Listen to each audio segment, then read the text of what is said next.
the second greatest person in the existence, and the first man to embrace Islam. He went from being a simple trader to the first caliph in Islam's history, winning battles against all odds. It's Abu Bakr. Before Islam, he was a wealthy trader, honest and gentle. He was skinny, handsome, and respected by everyone. But the day that would change history arrived. Muhammad, peace be upon him, returned from the cave of Hira and started spreading Islam, and Abu Bakr was the first man to embrace it. He didn't even ask questions. What a start to the most legendary journey in Islam's history. Years passed, and a huge problem faced Islam. The people of Quraysh started fighting Islam with all they had. They were torturing weak Sahaba, and parents started to kick out their Muslim sons or even kill them. The situation was crazy bad. However, it was time for our hero to shine. Abu Bakr started spending all his money buying weak Muslim slaves and helping them escape their owners. As a result, the leaders of Quraysh hated him and started fighting him brutally.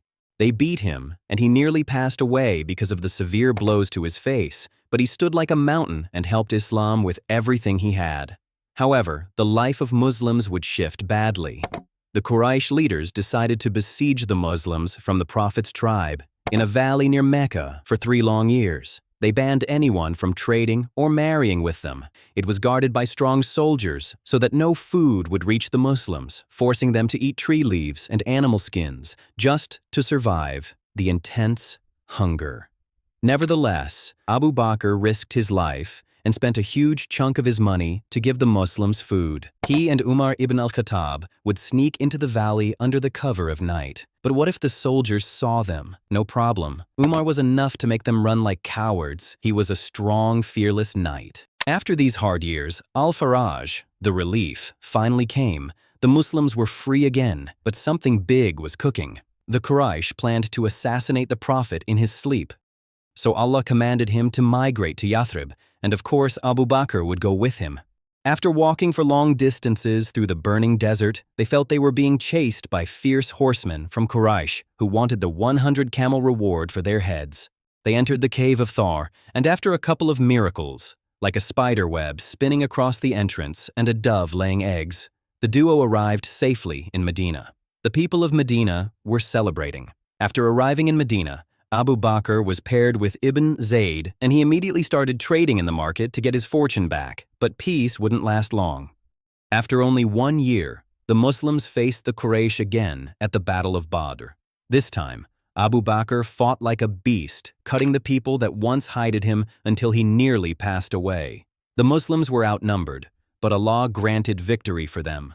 Following this massive victory, a couple of months later, the Prophet married Abu Bakr's daughter. However, the joy wouldn't last for long. The defeated Quraysh were burning for revenge and prepared a colossal to crush the Muslims. The Muslims got prepared, and the two armies faced each other at Mount Uhud. The battle started beautifully, and the Muslims were absolutely crushing the Quraysh army. But suddenly, the Muslim archers made a huge mistake. Because they left their posts, the Muslims were caught off guard and were now fighting from 2 sides. Chaos erupted, and a lot of the Muslims retreated, thinking that the Prophet had passed away. In that moment of pure terror, only a couple of loyal companions stayed with the Prophet, fighting next to him and taking dangerous damage instead of him. And Abu Bakr was right there as one of those heroes. Eventually, the Muslims retreated, and every single one of them was left with either broken bones or dangerous wounds. But there was no time to rest. After only 1 day, the Prophet knew that the Quraysh were up to something else to follow up on their victory. So he ordered the Muslims to prepare for battle again. Only the people who had just fought in Uhud were allowed to come. The army was exhausted and heavily wounds, but Abu Bakr didn't complain for a single second. Instead, he motivated everyone to stand tall and fight for the sake of Allah. They marched out until they met the army of Quraysh led by Abu Sufyan in a place named Hamra al-Asad. However, Abu Sufyan's army was huge, rested, and ready for blood. It was time for the Prophet's genius plans to shine. The Prophet ordered the men to set 500 individual campfires across the plains. As the night fell, the massive smoke and fire went up into the sky, tricking the enemy and making the tired, small Muslim army look like an overwhelming swarm of soldiers. The psychological trap worked perfectly. After Abu Sufyan saw the terrifying glow of those fires, his nerve broke, and he fled all the way back to Mecca. To ensure the victory was secure, the Muslims stayed right there for 3 days to be absolutely sure that the enemy was gone.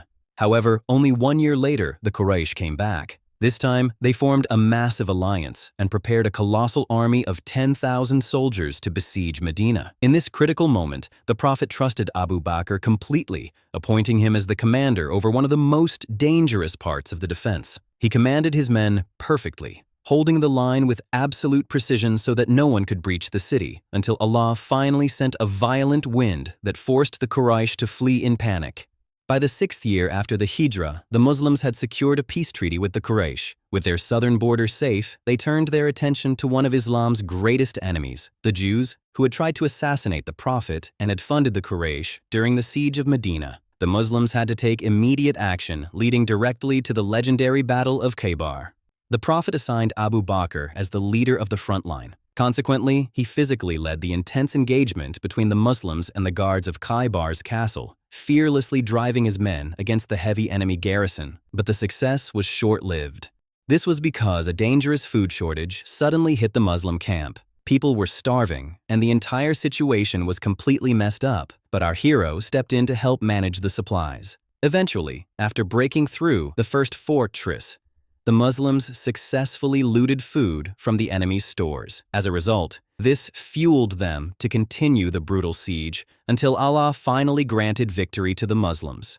And in the next 2 years, Abu Bakr contributed to every single important event, risked his life multiple times, and fought in many battles, helping the Prophet with everything he had. Furthermore, he worshipped Allah constantly and did good deeds all the time. To illustrate this, a famous story took place. One day, when the Prophet, peace be upon him, was sitting with his companions and asked them a series of questions. The Prophet, peace be upon him, asked, "Who among you is fasting today?" Abu Bakr replied, "I am." Then, the Prophet, peace be upon him, asked, "Who among you has followed a funeral procession today?" Abu Bakr replied, "I have." Next, the Prophet, peace be upon him, asked, "Who among you has fed a poor person today?" Abu Bakr replied, "I have." Finally, the Prophet asked, "Who among you has visited a sick person today?" Abu Bakr replied, "I have."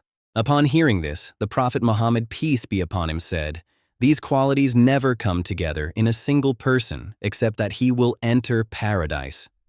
What a shame. However, a miserable event would happen soon that will change the life of Muslims forever. Tragically, the Prophet passed away,